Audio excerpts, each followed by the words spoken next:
మరణం మనకందరికీ అది తథ్యం. దాని గురించి మనం ఆలోచించాల్సిందే లేదు.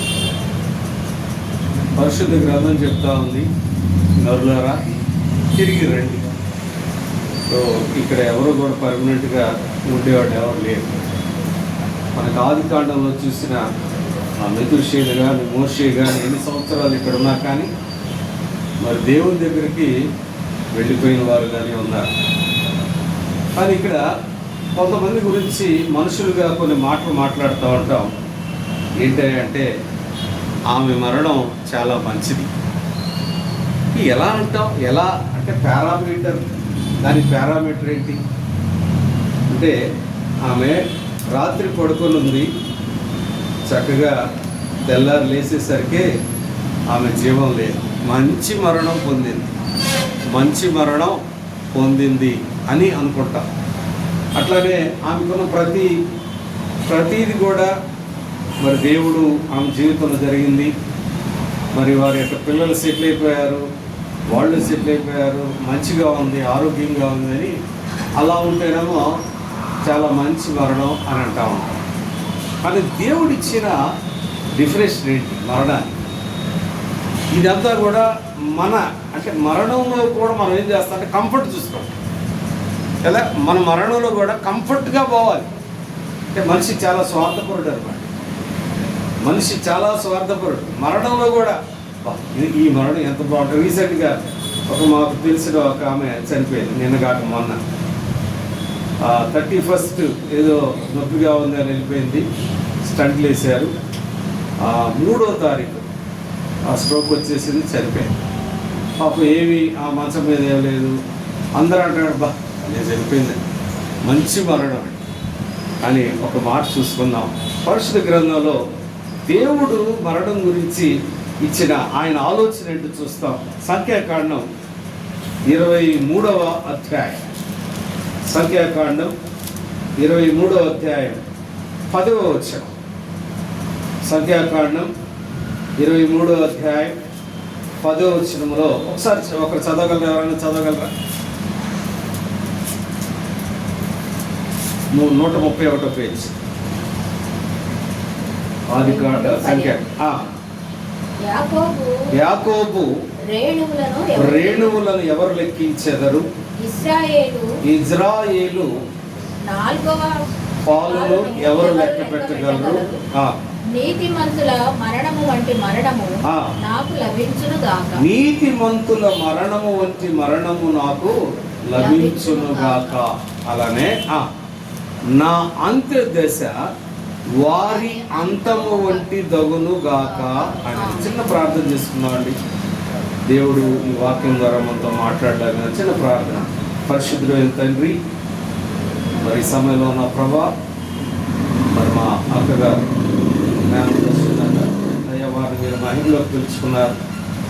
మరి వారి యొక్క ఆ మరణం గురించి నా ప్రభు జ్ఞాపకం చేసుకోవాలని మరి సహోదరులు, బంధువులు, కుమారులు అయ్యా వారు నా ప్రభా మేమంతా కూడి మీ సన్నిధిలో ఉండగా నా ప్రభా మీరు ఇచ్చిన లేఖన భాగం ద్వారా మరణంలో ఉన్న నా ప్రభా ఆ యొక్క మర్మాన్ని మాకు తెలియచేయమని, వినే మనసును మాకు దయచేయండి ప్రభా, వినే చెవిని మాకు దయచేయండి.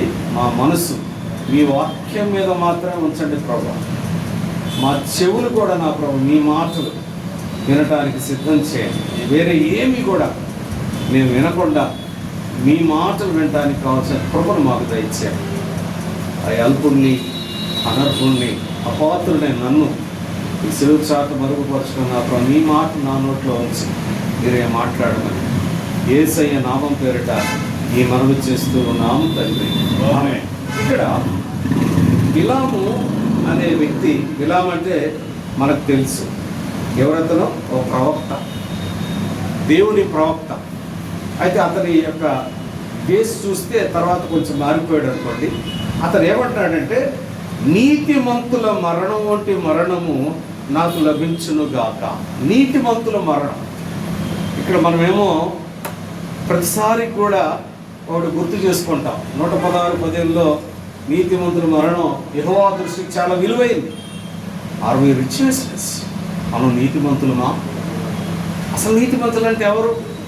చూడండి ఎంత ధైర్యంగా మరి బిలాము ఇక్కడ చెప్తా ఉన్నాడు, నీతిమంతుల మరణము వంటి మరణము నాకు లభించును గాక. మనకు తెలుసు నీతిమంతులు ఎవరైనా ఉన్నారా ఈ లోకంలో? ఎవరూ లేరు. కానీ మరి అటువంటి మరణం నాకు రావాలని మరి ప్రవక్త దేవుని చేత, దేవుని మాటలు, దేవుని మాటలు వింటున్న ఆయన ఆ మాట అంటా ఉన్నాడు. ప్రియులారా చూడండి ఏమంటాడంటే, నా అంత్యదశ కూడా వారి అంతము వంటి దగునుగాక. ఎవరు నీతిమంతులు? ఎవరు నీతిమంతులు? ఎవరైనా ఉన్నారా? ఒకే ఒకరు ఉన్నారు. ఎవరైనా? యేసుక్రీస్తు ప్రభువారు. మరి వారి మరణం వంటి మరణం నాకు కావాలి అని అంటా ఉన్నాడు బిలాము. నాకు ఆ మరణం కావాలి, నా అంత్యదశ కూడా అలానే ఉండాలి. కానీ మనమేమో మంచి మరణం పొందింది, మంచి మరణం పొందారు. మంచి మరణం అంటే కంఫర్ట్. ప్రతి దాంట్లో కూడా మనిషి ఏం చూసుకున్నాడు? Comfort comfort comfort. కానీ ఈ యొక్క ప్రవక్త ఏమంటాడంటే, నీతిమంతుల వంటి మరణం నేను పొందాలి, నీతిమంతుల వంటి మరణం నేను పొందాలి. ఒకసారి మన ఆ వాక్యాన్ని జ్ఞాపకం చేసుకుంటే 116:15 వచనం చూస్తే, కీర్తనలు 116:15 వచనంలో చూస్తే, నీతిమంతుల మరణము యెహోవా దృష్టికి విలువైనది.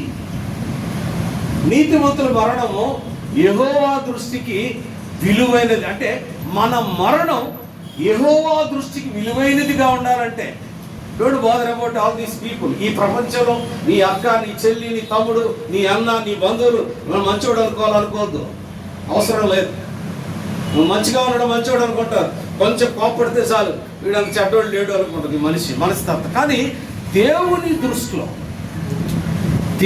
దృష్టిలో మన మరణము విలువైందిగా ఉండాలంటే మనము నీతిమంతులుగా మారాలి. ఇది ఇక్కడ పాయింట్. అక్కడ చాలా స్పష్టంగా దేవుడు మాట్లాడుతూ ఉన్నాడు, నీతిమంతుల మరణం దేవుని దృష్టికి విలువైనది. ఇక్కడ చనిపోయిన మన సహోదరు అవ్వచ్చు, లేకపోతే ఇంకోరు అవ్వచ్చు, వారందరూ కూడా నీతిమంతులుగానే మనం పరిగణిస్తున్నాం. నీతిమంతుల మరణం ఇక్కడ మనం ఉన్న ఈ మన జీవితాన్ని కొనసాగుతున్న మనం కూడా దేవుని ఆశ ఏంటంటే, let us transform our lives. మన జీవితాలు రూపాంతరం చెందాలి. ఎలా? ఆ రూపాంతరంలో దేవుని యొక్క నీతి మన జీవితాల్లో ఉండాలి. అప్పుడు ఈ యొక్క శరీరము, ఈ ప్రాణము, ఈ దేహం అది విడిపోయినప్పుడు డైరెక్ట్గా దేవుని దగ్గరికి ఆయన, మనం చనిపోయినప్పుడు ఆయన లేచి రావాలి. అది విలువైన మరణం. అంటే అది విలువైన మరణం. అంతేగాని దేవుడు ఇక్కడ మనుషులు ఏమన్నా నువ్వు ఎంతైనా చెయ్యి, ఈ లోకంలో నువ్వు ఎంతైనా చెయ్యి, నీ పిల్లలకి చేయి, లేకపోతే నీ తండ్రికి చేయి, నీ తల్లికి చేయి, ఎంత చేసినా ఏదో ఒక బలహీనతలో మనం వాళ్ళని ఏం చేస్తాం? రిజెక్ట్ చేస్తాం, వాళ్ళని నెగ్లెక్ట్ చేస్తాం. ఆ టైంలో అయిపోతుంది మొత్తం నీ మంచితనం, నా మంచితనం అంతా కూడా తీసేస్తాం. కానీ దేవుని దృష్టికి మనం నీతివంతులుగా ఉన్నామా? దేవుడు మాట్లాడుతున్న అంశాన్ని మనం చూసుకుంటే, are we rituals in the sight of God? దేవుని దృష్టిలో మనం నీతివంతులు. ఎవరు మరణం ఆయనకి విలువైందిగా ఉంటుంది అని అంటే ఆయన చాలా చక్కగా చెప్తున్నాడు. చూడండి ఒకసారి, దేవుని దృష్టికి విలువైంది ఎవరి మరణం? నీతిమంతుల మరణం. ఒకసారి యెహెజ్కేలు గ్రంథంలో ఆ మాట అంటాడండి. యెహెజ్కేలు గ్రంథంలో 18వ అధ్యాయంలో, యెహెజ్కేలు గ్రంథం 18వ అధ్యాయం 23వ వచనంలో ఒక మాట అంటా ఉన్నాడండి. దేవుని వాక్యం ఒక మాట చెప్తా ఉంది. ఏంటంటే 23వ వచనములో, దుష్టుల మరణము నొందుట చేత నాకే మాత్రమైన సంతోషము కలుగునా. దుష్టులు మరణించారు అంటే, లేకపోతే దాన్ని కొంచెం మనం మారిస్తే, అపవిత్రులు మరణించారు, అనీతిమంతులు మరణించారు, అపవిత్రులు మరణించారు, అనీతిమంతులు మరణించారు. కానీ వారు మరణించటం వల్ల నాకు ఎటువంటి సంతోషం లేదు. కానీ నా బిడ్డలు నీతిమంతులుగా మార్చబడిన తర్వాత వారు ఈ దేహము, ఈ ప్రాణము విడిపోతే నేను వారి కొరకు వెయిట్ చేస్తాను. వారి మరణం నాకు ఎంతో విలువైంది అని అంటాను. రెండు విషయాలు మనం జ్ఞాపకం చేసుకోవాలి. మనం ఏ కోవకు చెందిన ఇప్పటి నుంచి మనం చెక్ చేసుకోవాల్సిన వారంగా ఉన్నాం. ఈ సమయంలో అక్కడ జ్ఞాపకం చేసుకుంటూ అక్కడ గురి ద్వారా దేవుడు మనతో మాట్లాడుతూ ఉన్నాడు. ఆ సందర్భాన్ని జ్ఞాపకం చేసుకుని దేవుడు మనతో మాట్లాడుతూ ఉన్నాడు. అయిపోయింది ఏదో అయిపోయింది, ఇప్పటి నుంచి మనం నీతిమంతులుగా మారాలని ఆయన ఆశ. మనం నీతిమంతులుగా మారితే మన మరణం ఎంతో విలువైనదిగా ఉంటుంది. చూడండి ఒకసారి ఆయన చూస్తే యెషయా గ్రంథం 53వ అధ్యాయం 53వ అధ్యాయం 12వ వచనంలో ఒక మాట రాస్తా ఉన్నాడండి. యెషయా గ్రంథం 53వ అధ్యాయం 12, కావున గొప్పవారితో నేను అతనికి పాలు పంచిపెట్టెదను, గనులతో కలిసి అతడు కొల్ల సొమ్ము విభాగించుకొనును. ఏలైనగా మరణము నొందునట్లు అతడు తన ప్రాణమును దారబోసను. ఇక్కడ యేసుక్రీస్తు వారి యొక్క మరణాన్ని చూస్తే యేసుక్రీస్తు వారిని ఎవరు కూడా ఆయన మరణానికి అప్పగించలేదు. ఎవరిని అప్పగించారా? యేసుక్రీస్తు వారిని మరణానికి మేము సిలువేసాము, ఆయన్ని సిలువేయండి అన్నట్టు అక్కడ చూస్తే, అక్కడ ఫిలిప్పీయులకు రాసిన పత్రిక 2వ అధ్యాయంలో చూస్తే దేవుడు ఏమంటాడంటే, మిమ్ములను మీ పాపం నుండి పరిహరించడానికి, ప్రాయశ్చిత్తం చేయడానికి నన్ను నేనుగా ఏం చేసుకున్నాను? ధనవంతుడైన నేను దరిద్రుడిగా మారాను. నా దైవత్వాన్ని పోగొట్టుకొని మనుష్య రూపంలో నేను వచ్చాను. కాబట్టి ఇక్కడ చూస్తే ఆయన ఏమంటాడు? ఆయన ప్రాణము ధారపోసిన వాడుగా ఉన్నాడు. ఆయన నీతిమంతుడు. ఎవరి కొరకు ప్రాణం ధారపోసాడు? ఆ కింద విషయాన్ని చూస్తే అనేకుల పాపమును భరించుచు తిరుగుబాటు చేసిన వారిని గూర్చి విజ్ఞాపనము చేసెను. నీవు నేను కూడా, మనం అందరం కూడా వినడానికి చాలా విపరీతంగా భయంకరంగా ఉంటుంది. కానీ దేవుడు నిన్ను నన్ను ఈ దేహం నుండి మనం విడిపోయిన తర్వాత జ్ఞాపకం చేసుకోవాలంటే అది విలువైనదిగా పరిగణించబడాలి అని అంటే మన ప్రాణము ప్రజల కొరకు లేదా సమాజం కొరకు మనం ధారపోయవలసిన వారంగా ఉన్నాం. ప్రాణం ధారపోయాడు. ఎలా ధారపోస్తాం? ఎవరైనా మన దగ్గరే పాపం చేస్తూ ఉంటే వారి కొరకు మన సమయాన్ని వెచ్చించి వారికి మనం సువార్త చెప్పి వారిని కూడా నీతిమంతులుగా మార్చే ఆ ప్రక్రియలో మనం పాల్గొనవలసిన వారంగా ఉన్నాం. దేవుడు వస్తే ఈ సమయంలో మనకు ఒక టెస్ట్ చేసాడు అనుకోండి, నీతిమంతులమా కాదా అని అంటే ఎంతమంది మనం ఆ టెస్ట్లో మనం పాస్ అవుతాం? ఒకసారి ఆలోచించండి. ఆ నీతిని కూడా చూస్తే ఒకసారి యోహాను రాసిన శుభవార్త 12వ అధ్యాయం 12వ అధ్యాయం 32-33 వచనాల్లో చాలా స్పష్టంగా దేవుడు మాట్లాడుతూ ఉన్నాడు. 12వ అధ్యాయం 32-33 వచనాల్లో చూస్తే, ఈ లోకాన్ని నేను భూమి మీద నుండి పైకెత్తబడిన ఎడల అందరినీ నా యొద్దకు ఆకర్షించుకుందునని చెప్పాను. ఆయన పర్పస్ ఏంటంటే, the purpose behind is coming to the world. ఈ భూమి మీదకి రావటానికి ఆయన ఉద్దేశం ఏంటి? అందుకని అందరినీ నీతిమంతులుగా మార్చి తీసుకెళ్ళాలని ఆయన ఆశ. మనమైతే మనం మాట్లాడుకుంటాం, ఏంటి బాప్తిసం పొందాము కదా, బాప్తిసం పొందాము, లేకపోతే రక్షించబడ్డాము, మారు మనసు పొందాము, నేను నీతిమంతులం కాదా అని మనం అనుకుంటా ఉంటాం. ఒకసారి చెక్ చేస్తే, ఒకసారి మనం పరీక్షించుకుంటే మనం నీతిమంతులమా కాదా అనేది అర్థమైంది. మన క్రియల్లో కానీ ప్రతి విషయంలో కూడా మన ప్రవర్తనలో కానీ ఒకసారి చూసుకుంటే నేను నీతిమంతుడినా? నిజంగా దేవుని దృష్టిలో, మనుషుల దృష్టిలో కాదు. మనల్ని మన యొక్క బంధువులు కానీ, లేకపోతే రక్త సంబంధికులు కానీ, కుటుంబ సభ్యులు కానీ చనిపోయినప్పుడు మా నాన్న చాలా మంచివాడు, నేను కూడా మా నాన్న గురించి, ఆయన చనిపోయిన మా నాన్న చాలా మంచివాడు, ఆయన దృష్టిలో మంచివాడే కాదా అనేది ఇంపార్టెంట్. దేవుని దృష్టిలో చనిపోయిన మన పెద్దవారు ఆయన దృష్టిలో విలువైన వారుగా ఉన్నారని మనం నమ్ముతున్నాం.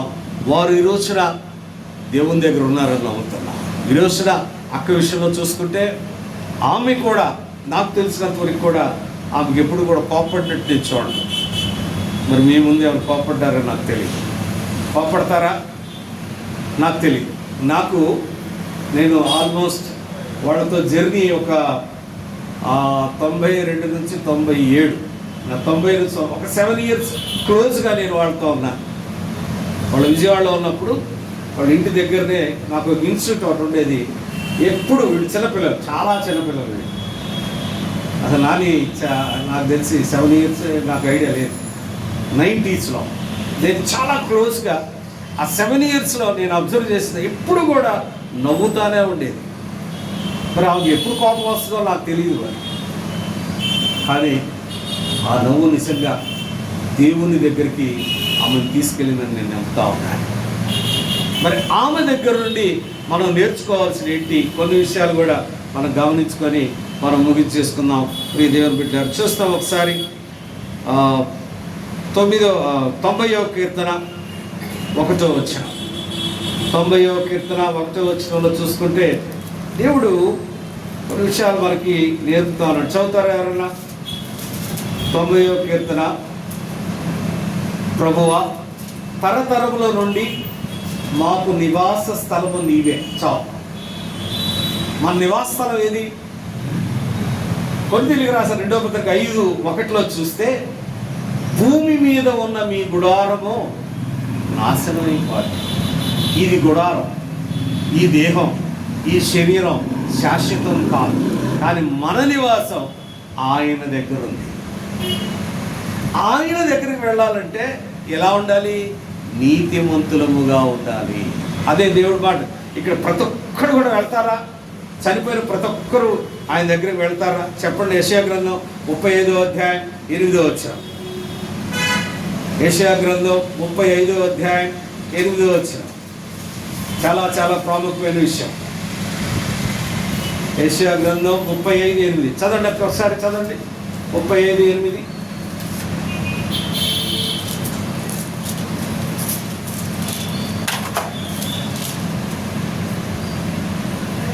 అక్కడ దారిగానున్న రాజమార్గం ఏర్పడును, అది పరిశుద్ధ మార్గం అనబడును, అది అపవిత్రులు పోకూడని మార్గము. వెళ్తారా? బాప్తిసం తీసుకున్న వాళ్ళందరూ వెళ్తారా? ప్రతి ఆదివారం చర్చికి వెళ్ళే వాళ్ళందరూ వెళ్తారా? బైబిల్ పట్టుకున్న వాళ్ళందరూ వెళ్తారా? వాళ్ళకే తెలియదు. మనం ఎవరు అనడానికి లేదు. వాళ్ళకే తెలియదు. ఇక్కడ చెప్తా ఉంది, అది అపవిత్రులు పోకూడని మార్గము. ఎవరికి? ఆయన నివాస స్థలమైన పరిశుద్ధ పర్వతం, ఆయన నివాస స్థలమైన పరలోకం, ఆయన నివాస స్థలమైన నిత్య రాజ్యముకి నీవు, నేను, మనకు ఒక ఛాన్స్ ఉంది. చనిపోయిన వాళ్ళకి ఇంక ఛాన్స్ లేదు. ఆల్రెడీ వాళ్ళది అయిపోయింది, గేట్స్ అయిపోయాయి. మనకు ఒక ఛాన్స్ ఉంది. ఏమంటాడంటే, అపవిత్రంగా ఉంటే మార్చుకో, నీ పవిత్రతను కాపాడుకో, నీవు అప్పుడు నా నివాస స్థలం. ఆయన ఉండే స్థలం ఏంటట? నిత్యరాజ్యం. ఆ నిత్య రాజ్యములోకి మనం వెళ్ళాలి అని అంటే మనకున్న అపవిత్రతను పోగొట్టుకోవాలి. అపవిత్రతను పోగొట్టుకుంటే దేవుడు ఖచ్చితంగా మనం ఏమవుతాం? నీతిమంతులు అవుతాం. కానీ చాలా భయంకరమైన అంశం. కానీ నీతి గురించి ఒక్క 2 నిమిషాలు మనం మాట్లాడు. అసలు నీతి అంటే ఏంటి? ఆయన ఒక మాట అన్నాడు. మొట్టమొదటిగా ఏం చేయాలట? ఏం వెతకాలట? మొట్టమొదటి ఏమాలి? ఆయన రాజ్యమును, ఆయన నీతిని వెతక. ఆయన నీతి అంటే ఏంటి? దేవుని నీతి అని అంటే ఏంటి? ఏమంటాం మనం? అబద్ధాలు ఆడకూడదు, మోసం చేయకూడదు, అవేనా? అంటే మనకి తెలిసిన ఆ యొక్క ఆలోచనలో మన ఆలోచనలు ఏంటంటే అవినీతి. కానీ దేవుడు మాట చెప్తా ఉన్నాడండి. చూడండి ఒకసారి,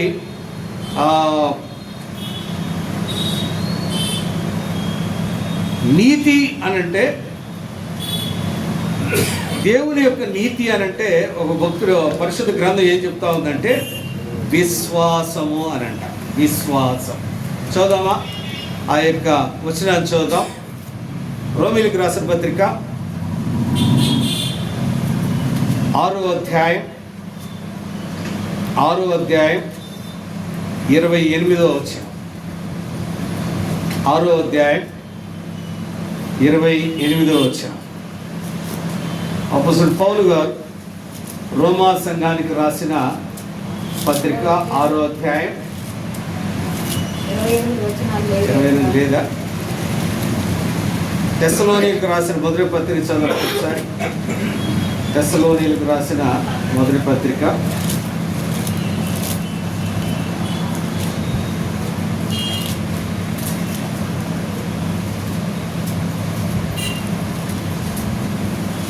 5వ అధ్యాయం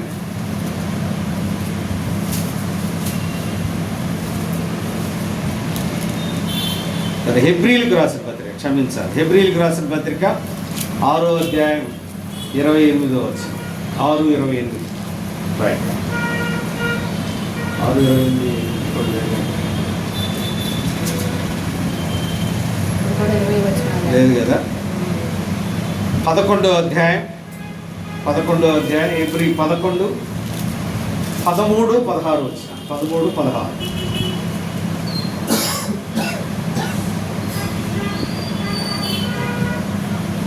13వ వచనం. వీరందరూ ఆ వాగ్దానాల ఫలము అనుభవింపకపోయినను దూరము నుండి చూచి వందనము చేసి తాము భూమి మీద పరదేశులమును యాత్రికులమై ఉన్నామని ఒప్పుకొని విశ్వాసము గలవారై మృతి నొందిరి. ఎవరు వీరందరూ? 11వ అధ్యాయం తెలుసు కదా. హెబ్రీయులకు రాసిన 11వ అధ్యాయం దేని గురించి చెప్తా ఉందండి? విశ్వాస వీరులు గురించి చెప్తా ఉంది. వీళ్ళంతా విశ్వాస వీరులే. అబ్రహామును చూస్తే అబ్రహామును గురించి దేవుడు మాట్లాడినాడు. అబ్రహాము దేవుని నమ్మెను, అది అతనికి నీతిగా ఎంచబడెను. దేవుని నీతిలో ఉన్న ప్రాముఖ్యమైన అంశం ఏంటంటే దేవుని మీద విశ్వాసం ఉంచడం. దేవుడు నా కొరకు వచ్చాడు, నా కొరకు చనిపోయాడు, నా కొరకు వస్తాడు అనే విశ్వాసం. దేవుడు నా కొరకు వచ్చాడు, నన్ను ఇలా మన మాట దేవ సంస్కృతి ఏంటి, దాంట్లో అంశాలు చూస్తే కళ్ళు తిరుగుతాయి. నిజంగా మనం అవి ఆ ఆత్మతో మనం అది పాడితే కళ్ళు తిరుగుతాయి. ఎందుకు స్తుతించాలి దేవుణ్ణి? we should worship God. ఎందుకు స్తుతించాలి? ఆయన ఏం చేశారని స్తుతించాలి? నీ బ్రతుకుని నా బ్రతుకుని మార్చిన దేవుడు. నువ్వు బాప్తీసం పొందకముందు, నేను బాప్తీసం ముందు ఎలా ఉంది మన పరిస్థితి? ఎక్కడున్నాం మనం? ఆదివారం వస్తే ఎక్కడున్నాం? 7ంటికి నైట్ 7ంటికి ఎక్కడ ఉంటున్నాం? ఇప్పుడు ఎందుకు మారిని? అందుకు ఆయన స్తుతించాలి. నిజంగా ఆ పాటలో చాలా భయంకరమైన ఆత్మీయమైన మర్మాలు ఉన్నాయి. నిజంగా మీకు ఆ ఆలోచన ఎందుకు వచ్చిందో కానీ అద్భుతం. ఆ పాట అద్భుతమైన పాట అన్నమాట. కాబట్టి దేవుని నీతి అనంటే మొట్టమొదటిగా మనం తెలుసుకోవాల్సిందంటే ఆయన మీద విశ్వాసం ఉంచడం. నీ శ్రమలో, నీ దుఃఖములో, నీ బాధలో, నీ శ్రమలో నా ప్రభువు దీని నుండి నన్ను విడుదల చేస్తాడని విశ్వాసం ఉంచటమే దేవుని నీతి. ఆయన మీద కాకుండా వేరే వాటి మీద మనం విశ్వాసం ఉంచితే అది దేవుని నీతి కాదు. కొన్నిసార్లు మనం ఎవరి మీద ఉంచుతాం విశ్వాసం? డాక్టర్స్ మీద ఉంచుతాం. Doctors they treat, but whereas God heals our diseases. దేవుడు డాక్టర్స్ ట్రీట్ చేస్తారు అంతే. ఆ విశ్వాసం అంటే నువ్వు ఎంతమంది మనకు తెలుసు. 139వ కీర్తనలో 16వ వచనంలో చూస్తే ఏమంటాడంటే నీ లెక్క అంతా కూడా రాసిందంటే ఆల్రెడీ. నువ్వు ఎప్పుడు ఏం చేయాలి, నువ్వు ఎప్పుడు ఈ లోకంలోకి రావాలి, ఏ ఆకారంతో రావాలి, ఎవరి ద్వారా రావాలి, ఏ ఊర్లో నువ్వు జన్మించాలి, ఏ రాష్ట్రంలో నువ్వు జన్మించాలి, ఏ ఉద్యోగం చేయాలి, నీకు ధనం ఎంత ఉండాలి, నీకు ఆరోగ్యం ఎంత ఉండాలి, తర్వాత నువ్వు ఎప్పుడు ఎక్కడి నుంచి సమస్తం ఇట్ హ్యాస్ రిటర్న్ ఆల్రెడీ. అలా తెలియకుండా ఏంటంటే మనం దాని మీద ఆశ పెట్టుకొని దేవుని బిడ్డారా మన జీవితాన్ని మనం నాశనం చేసుకుంటా ఉంటాం. మొత్తం రాసి పెట్టాడు.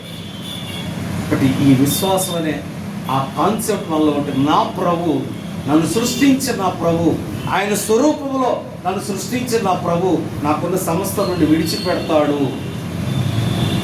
అనే ఆ విశ్వాసంతో మన జీవితాన్ని ముందుకు వెళితే, నీవు నేను మరణించినా కానీ ఆయన పక్కనే కూర్చుంటా. నిజంగా ఎంత ధన్యత చూడండి. అప్పుడు మన గురించి నిజంగా ఆ అన్న దేవుని పక్కన కూర్చున్నాడు. ఆయన మరణం ఎంతో విలువైంది. ఆయన జీవితం చూడండి, ఎన్ని బాధలు వచ్చినా కానీ దేవుని వైపు చూశాడు. నేను ఆయన పక్కన నడుస్తూ ఉంటే, రే ఇవి సహజంరా, ఇవి వస్తాయి, దేవుని వైపు చూడు, దేవుని అడుగు, దేవుని నమ్ము, దేవుని విశ్వాసం ఉంచు, నీ సమస్తం కూడా పోతాయి అని నన్ను మోటివేట్ చేశాడు, నన్ను ఇన్స్పైర్ చేశాడు. కాబట్టి నేను అప్పుడు దేవుడిని నేను నమ్ముకున్నాను అనే ఆ భావం, ఆ ఆలోచన ఆ జీవితంలో, అదే దేవుని నీతి. Are we inspiring the people? ప్రజల్ని మనం ఇన్స్పైర్ చేస్తున్నామా, లేదా వాళ్ళకున్న విశ్వాసం కూడా మన జీవితాల ద్వారా పోగొడుతున్నామా అనేది మనం చెక్ చేసుకోవాలి. ఈ జీవితం విలువైందిగా పరిగణించాలంటే దేవుని నీతి ప్రతి క్షణం ఈ లోకం నుండి విడిచిపెట్టేంత వరకు కూడా దేవుని నీతి మనలో ప్రత్యక్షపరచబడి, it has to be project చేయాలి. వీళ్ళు క్రీస్తు బిడ్డలు చూసారా? కాబట్టి దేవుని నీతిలో ఉన్న ఆ అంశాన్ని విశ్వాసం. రెండవది చూసుకుంటే, ఇప్పుడు దేవుని బిడ్డలారా, రెండవది చూసుకుంటే అలానే అదే కిందకు వస్తే 16వ వచనంలో చూస్తే, అయితే వారు మరి శ్రేష్టమైన దేశమును అనగా పరలోక సంబంధమైన దేశమును కోరుచున్నారు. ఏంటంట రెండవది? హోప్. నేను చనిపోతే దేవుడు నిత్యరాజ్యాన్ని నేను వెళ్తా అనే నిరీక్షణ ఉందా? ఆ నిరీక్షణతో బతకాలి. ఈ మధ్య మనం ఇద్దరు సేవకులు పోగొట్టుకున్నాం. పగడాల ప్రవీణ్ అని, తర్వాత మన ప్రకాష్ గారు అని, మరి యుఎస్లో అతను క్రిస్ అని, వాళ్ళ ముగ్గురు వాళ్ళ భార్యల యొక్క స్టేట్మెంట్ చూస్తే వాళ్ళు మాట్లాడారు.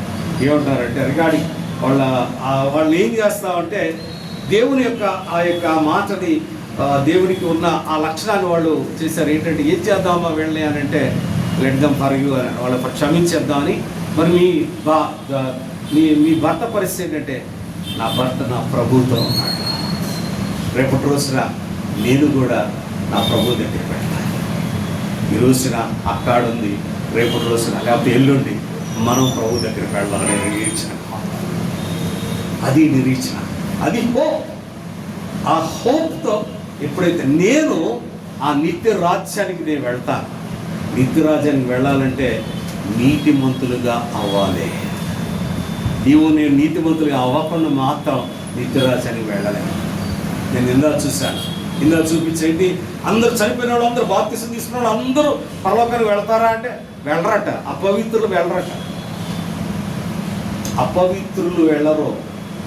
ఒకవేళ మన జీవితాల్లో మన లైఫ్లో ఏమైనా అపవిత్రత ఉందేమో ఈ రోజున మనం చెక్ చేసుకొని ఆ పవిత్రత నుండి, ప్రభువా నేనైతే బయటికి రాలేను, నా కోపం ఉంది ప్రభువా, నేను ఆ కోపం నుండి నేను బయటికి రాలేను ప్రభువా, నువ్వు సాయం చేస్తే నేను బయటకు వస్తాను, నాకు విడుదల వస్తుంది ప్రభువా, నాలో ఏదో రహస్య పాపం ఉంది ప్రభువా, అందరికీ నేను మంచోళ్ళ కనపడతాను కానీ నాలో ఒక రహస్య పాపం ఉంది ప్రభువా, ఆ పాపం నుండి నన్ను విడుదల చేయండి ప్రభువా అని దేవుని దగ్గరకు వస్తే దేవుడు ఆ పాపం నుండి మనం విడుదల చేస్తాడు.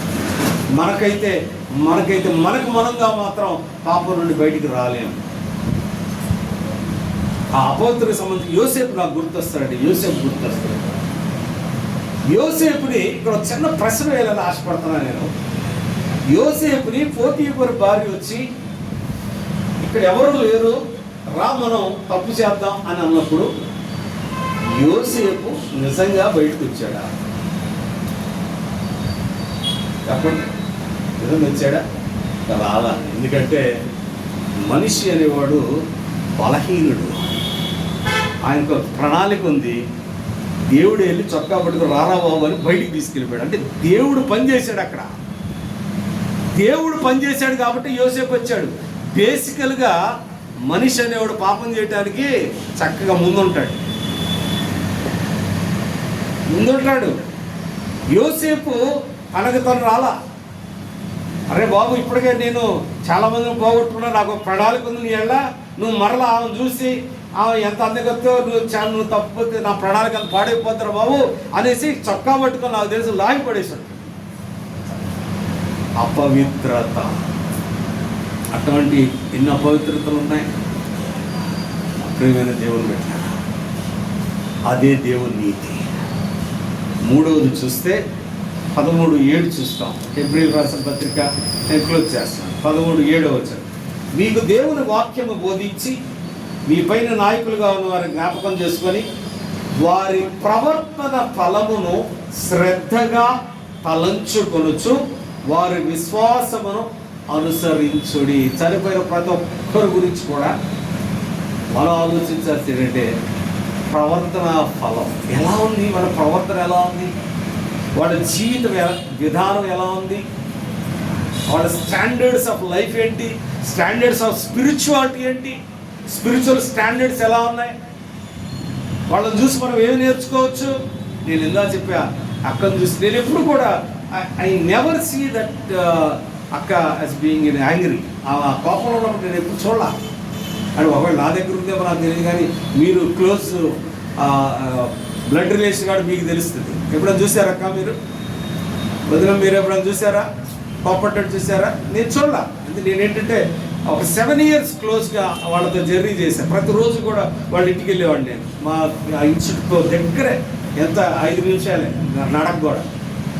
విజయవాడలో ఏమి నేర్చుకోవచ్చు? ఆమె ప్రవర్తనని మనం ఇప్పుడు గుర్తు చేసుకోవాలి. అలానే ఎన్నో బ్యాటిల్స్ ద్వారా వెళ్ళుంటుంది అక్క, ఎన్నో పోరాటాలు. ఆ టైంలో నాకు తెలిసి మీకు ఆమె విశ్వాసం, ఎంత విశ్వాసం అంటే ఆ దేవుడు ఉన్నాడు, ఈ పరిస్థితుల నుండి నన్ను విడుదల చేస్తాడు. విడుదల చేయకపోయినా ఆయన సమర్థుడు. ఆయన ఎవరో సమర్థుడు. కాబట్టి ఈ 3 విషయాలు మనం జ్ఞాపకం చేసుకుని ప్రియ దేవుని పెట్టారు. నీతివంతుల మరణం ప్రభు దృష్టికి విలువైనది. ఈ రోజున తన మరణం ప్రభు దృష్టికి విలువటానికి కారణం ఏంటంటే ఆమె ప్రవర్తన, ఆమె చూపిన విశ్వాసం, ఆమె చూపిన మాదిరి. మీరందరూ కూడా చిన్నవాళ్ళు అనుకుంటాను నేను. ఆమె మాదిరిగా జీవించడం ద్వారా ఈరోజు మనం ఆమెను గుర్తు చేసుకుంటున్నాం. నీతిమంతుడైన యేసయ్యను కూడా గుర్తు చేసుకుంటున్నాం. ఈ విధంగా మరి ఆమె ద్వారా, ఆమె ప్రవర్తన ద్వారా మనం నేర్చుకున్న వాటిని మన జీవితాల్లో మనం పాటించడం ద్వారా మనము కూడా ప్రభు దృష్టికి విలువైన వారముగా మన జీవితాన్ని మార్చుకోవాలని, సిద్ధం చేసుకోవాలని ప్రేమపూర్వకంగా మీకు మనం చేస్తాం. ప్రార్థన చేసుకుంటాం. పరిశుద్ధమైన తండ్రి, అద్భుతమైన దేవా మీ వందనాలు. పరిశుద్ధమైన దేవా మీ వందనాలు. నిజంగా ప్రభువా, మేము కూడా మీ దృష్టికి విలువైన వారుగా ఉండాలని ఆశపడుతున్నాం. కానీ వాడు ఎన్నో అవరోధాలు, ఆటంకాలు తీసుకొచ్చి మమ్మల్ని మీ నుండి దూరం చేస్తాం. ప్రభా, ఈ సమయంలో కూడి వచ్చిన ప్రతి ఒక్కరిని కూడా మీ చేతులకు అప్పగిస్తున్నాను.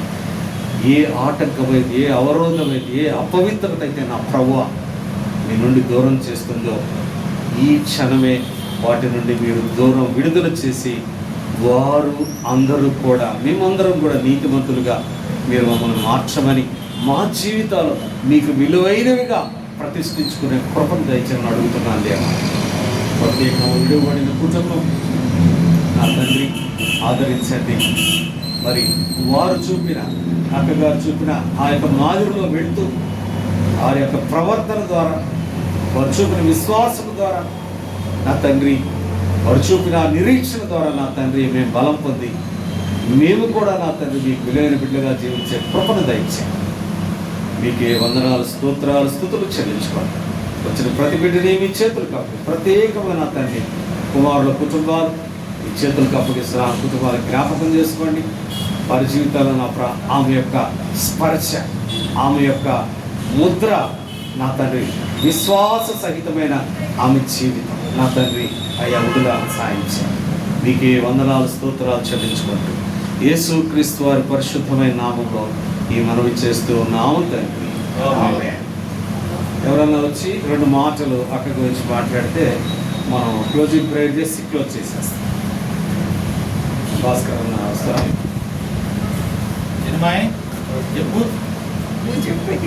రండి. అది చెప్పు. సుందరరాజు అన్న ఏం చెప్పేది నువ్వు చెప్పు. చెప్పరా తీసుకో. ప్రేమ గల్లవాడు అదిగో చెట్టుకు నీళ్లు పోస్తాడు. కోరిక గల్లవాడు తెచ్చుకొని వెళ్తాడు. ఒక్క నిమిషం ఆగు. మళ్ళీ చెప్పు. నువ్వే మాట్లాడాలి. చదివే గురించి ఎట్లా మాట్లాడు. ఏం మాట్లాడేది?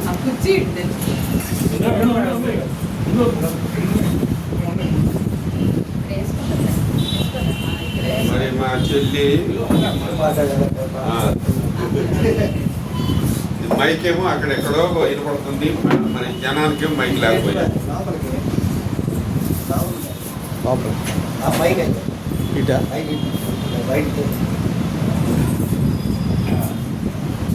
చెప్పండి. మరి చిన్నప్పటి నుంచి కూడా మేమందరం కలిసిమెలిసి ఉండేవాడు. 7 పిల్లలు. మరి మా అమ్మ మా నాన్న మొత్తం 9-10 మంది తినేవాళ్ళం.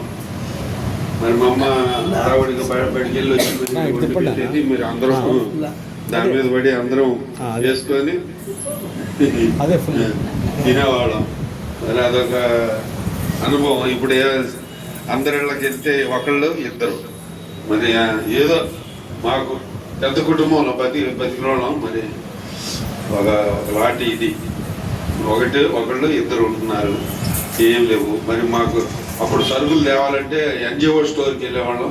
ఎన్జిఓ స్టోర్కి వెళ్ళి మరి సరుకులు తీసుకొస్తే కొట్టుకా అనేవాళ్ళు. వాళ్ళు అన్ని సరుకులు తెచ్చేవాళ్ళం. మరి బస్తా బియ్యం, పెద్ద బస్తా, ఇది కాదు 5 కిలోల బస్తా కాదు, పెద్ద బస్తా. మళ్ళీ సరుకులు, కందిపప్పు అన్నీ మా నాన్న ఒక్కసారే ఆ జీతం కరెక్ట్గా ఖర్చు పెట్టేవాడు. మరి ఆయన దగ్గర పంచర్ పెడితే రూపాయి కూడా ఉండేది కాదు. మరి మా చెల్లెళ్ళు అమ్మగారు బళ్ళు చదివేవాళ్ళు. మరి అమ్మగారులు అప్పుడప్పుడు ఏదైనా చేస్తానికి ఫంక్షన్కి 1 రూపాయి 2 రూపాయలు తెమ్మనేవాళ్ళు. తెమ్మంటే నా దగ్గర ఏం లేవనుకుంటే వెళ్ళేవాళ్ళు. నాన్న నాకు ఏని వెనకాల ఏది స్టార్ట్ పట్టుకొని లాగేవాళ్ళు. ఆయన కూడా వెళ్ళిపోయేవాడు పాపం. మరి మా నాన్న దగ్గర లేవు, ఉండవు. ఆ ఫస్ట్ తారీఖు తెప్పితే మిగతా డబ్బులు ఉండవు. అలాగా మేము చాలా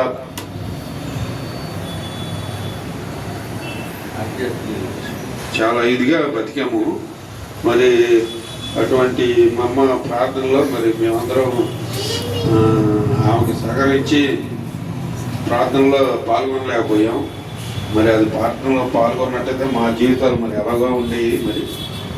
మరి మా అమ్మ జీవితము, మా నాన్న జీవితం మరి అలా మూసిపోయింది. వాళ్ళ మరి దేవుడేమో మరి నీతి గల వారికి మరి 7 తరాలు మంచి చేస్తానని చెప్పాడు. మరి మా అమ్మ మా నాన్న నీతి గల వాళ్ళే. మరి ఆయనకి మరి మా అమ్మ మా నాన్న నీతి మరి గ్రహించలేదేమో. మరి మా చెల్లికి మరి మిగతా వాళ్ళందరూ మరణం వచ్చింది. మేము చాలా చింతించాం. నాన్న ఎంతో నీతిగా ఉండేవాడు. అటువంటి అమ్మాయికి మరి ఇట్లా అయింది, క్యాన్సర్ వచ్చింది. మరి మా బావయ్యకి కూడా వచ్చింది. ఆయన ఇంకా నీతి గలవాడు, మా ఆయన వచ్చి చాలా నీతి గలవాడు. ఆయనకి క్యాన్సర్ వచ్చింది. అందుకని అసలు చాలా అందుట్లో డిసప్పాయింట్ చాలా ఉంది.